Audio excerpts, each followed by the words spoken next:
What is cracking, hobby family? It is your boy K-Dub, and this is K-Dub's High Five. 5 rapid fire questions with your favorite hobby faces. And today we have one of the favorites. He's a Beckett author. He's a hobby influencer. He's a soon-to-be TikTok sensation, my Dub brother from another mother, Mr. Dub Mentality. How are you today, dude? Hey, man, I'm doing good. I appreciate you having me. That's quite an introduction. I hope I can live up to it. I do my best, man. Pat McAfee is my inspiration for the introduction. I got you. How it works is I got 5 questions. I'm just going to throw them at you one right after another. You can answer as long or as short as you see fit, but are you ready to take on the high five? I'm ready. All right. First question. Your Twitter handle is @DubMentality. How did you land on that as your Twitter handle? Well, my middle initial is W. So the Dub, I've been called J Dub because my first name's Joey.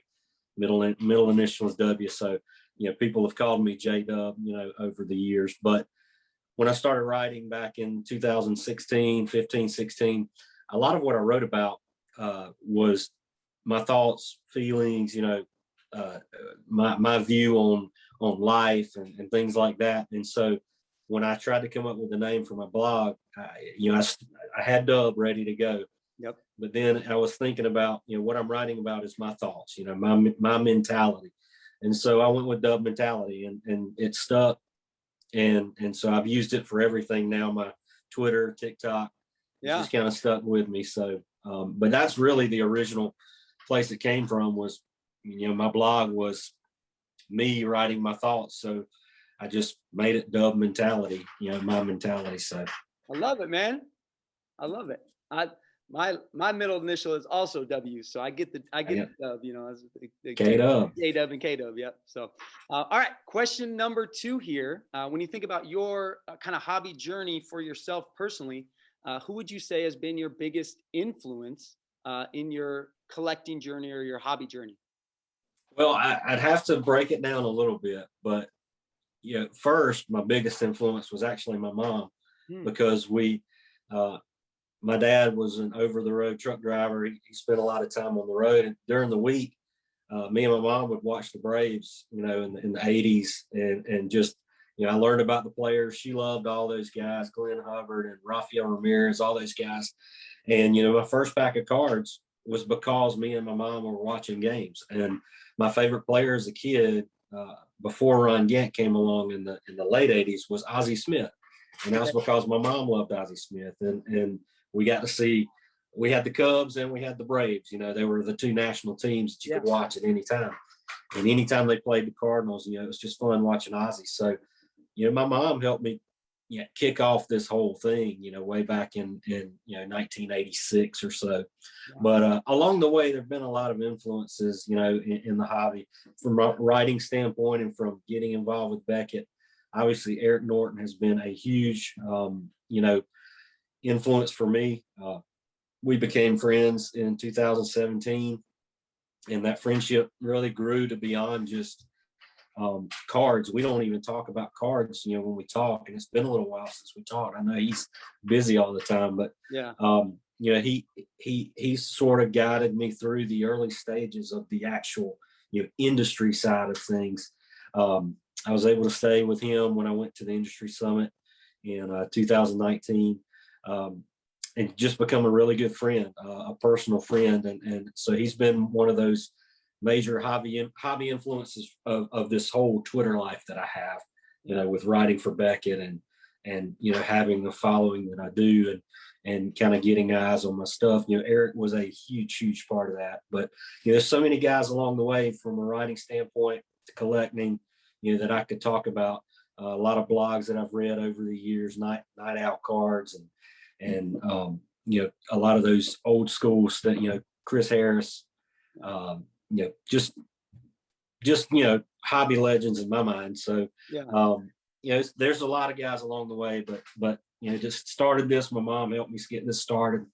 Then Eric's been a big part of my Twitter growth in the very beginning, and there's been a lot of people since then who have really helped me kind of shape what Dub Mentality is. Absolutely. All right, so let's get to the cards. Your dream PC card or favorite PC card. What is it? Well, it's funny that you asked about that because 1 week ago, a Friday, I received one of my all-time favorite PC cards, and it was the Walter Payton rookie card from 1976. It's a card that I've kind of had my eye on since I was a kid. Yeah. In the 80s, the mid 80s, when I was becoming a football fan, Barry Sanders was not there yet. Emmitt Smith was not there yet. Bo Jackson was, none of those guys were in the league. Earl Campbell was one of the first running backs I kind of latched on to. And then Walter Payton, obviously, the 85 Bears and all that stuff, was huge when I was, 8, 9. And my grandfather was a big football fan, and we watched football all the time. And the Falcons didn't have a lot going on back in the mid 80s. They did have William Andrews, who was good, but I was a big fan of Walter Payton. And, his rookie card is one of those that I kind of have a group of 4 or 5 cards: the Jordan rookie, the Mantle rookie, which is unattainable at this point, but the Gretzky rookie, the Montana rookie, and a Peyton rookie. But I've been fortunate over the years to collect some of the rookies that that I wanted as a kid, that are not just too bad. The Gwynns, the Mattingleys, the Wade Boggs, the people like that. But that group of 5 right there: Jordan, Mantle, Peyton, Montana, and Gretzky, for me are the top 5. Yeah. And to be able to check one of those off, and the reason I was able to check one of those off, the important part of the story, is Midwest Box Breaks jumped in. He saw me posting about it, and I posted every few months. I talk about the some of the cards that are my dream cards and working towards and things like that. And I posted about the Peyton, and within an hour he had been DMing me, just questions and things like that. Within an hour he posted that he's bought the card, and it was a graded SGC graded 3.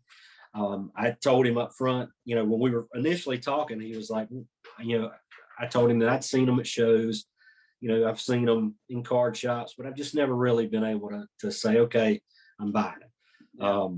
And a lot of times it's another card that is faked a lot. And so I'm leery about online.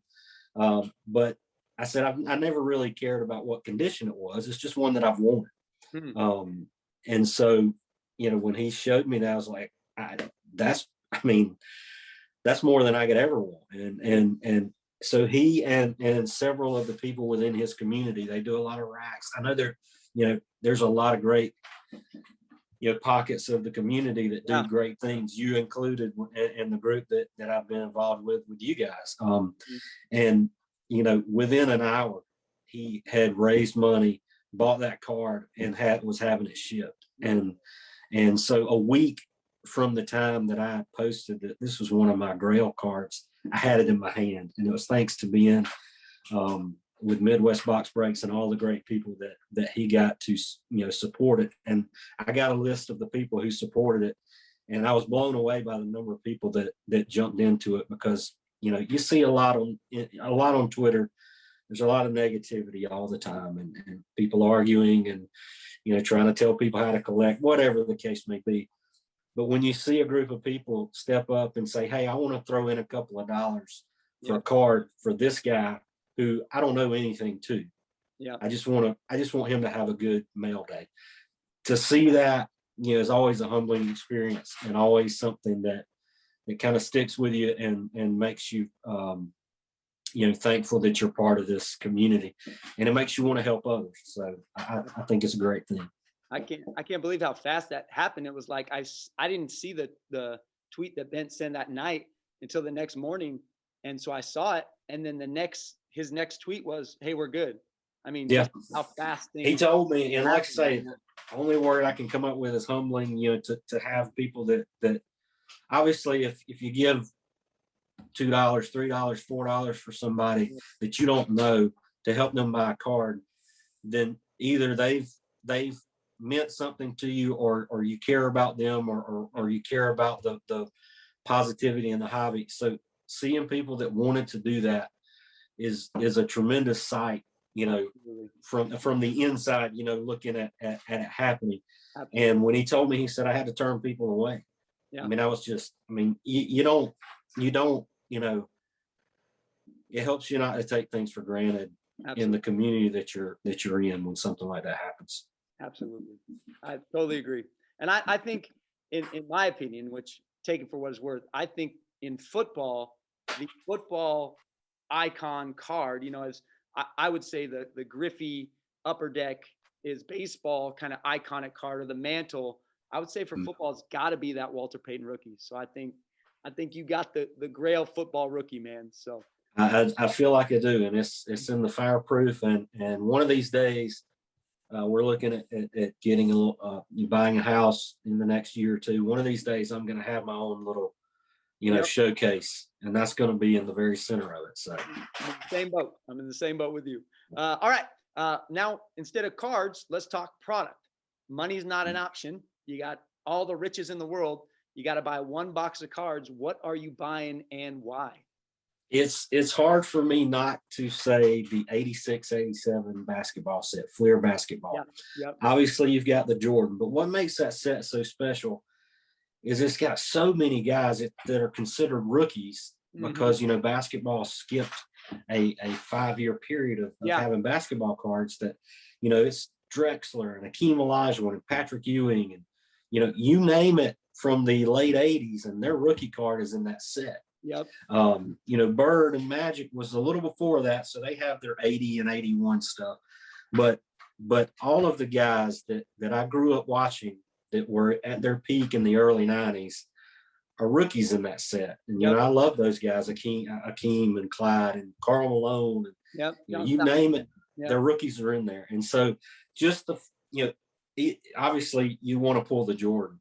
But every single pack would have to have something in it that would excite you. Yep. And so, I mean, I know that's an easy answer because that's a $300,000 box, but an option. You got pick, but if I without that being the obvious answer, I think the other would be the 89 Upper Deck baseball. I would rip that all day. Yep.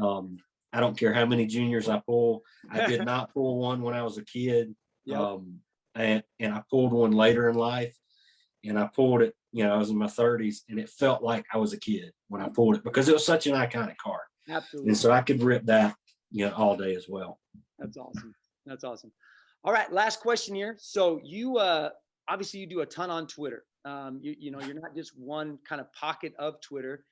You rip stuff, you sell stuff, you interact with people. But the thing I appreciate most about you is you make good hobby content, quality hobby content. As someone kind of watching this, maybe just getting into Twitter hobby or a part of Twitter hobby, what would you say are some key elements or some key pieces to making quality, good hobby content? Well, first, I appreciate you for saying that. But I think what I've always tried to do is just be me, my honest, just whatever, this is me. And if you were to hang out with me and let's talk cards, off the air or whatever, this is what you're going to get. Yeah. And I've found that,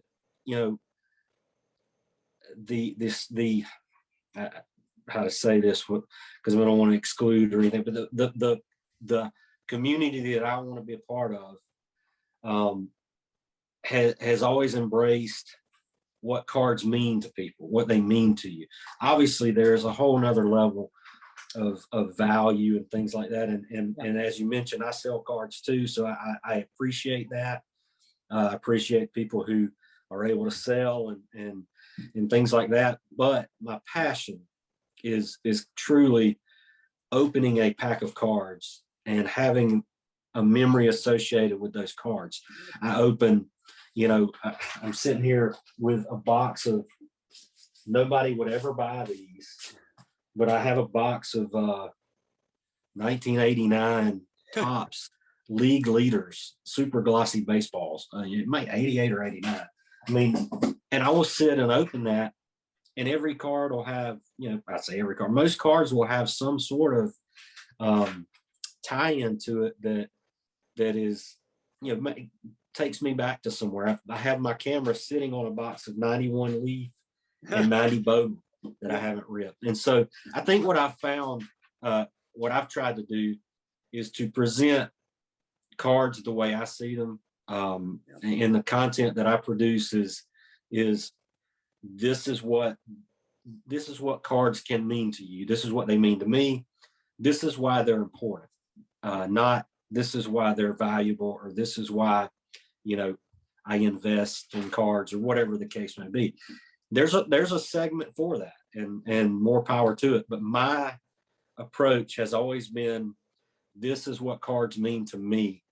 And I've connected with a lot of people who have those same feelings. That's what cards mean to them, or they grew up in the same time period, or it's not always the Zion Silver that can get you excited. Yep. And so if you look at it like that, which is the way I look at it, you're not pigeonholed into, I can't find anything at Walmart right now, so I can't rip any cards. Yeah. You can always go and buy a box of this sticker on this 91 leaf boxes. It's a box of Series 2 with 34 packs in it, and it's $14.95. So, I mean, what's the argument is always, well, there's not anything worth anything in there. Well, it's $15 box. Yep. If you pull 5 King Griffey Juniors and 3 Frank Thomases, what do you want? And of course, it's fun to chase the autos. It's fun to chase, one of ones and relics. I love that. Mm-hmm. But what grounds me, what keeps me interested, what keeps me, going from product to product is the original love that I had for it. Yep. And what the cards meant to me when I was a kid. And I never let go of that.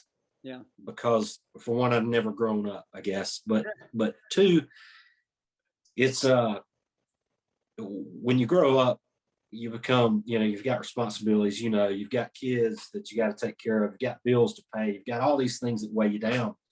And when you can sit down and go through a box of cards and kind of, even if it's for 15 minutes, feel like you're sitting in your old bedroom opening cards and not having to worry about anything but, am I going to pull a Chipper Jones? Yep. That is a very relaxing thing for me. And I don't want to lose that. And I want to convey that in my TikTok videos and in my blog posts.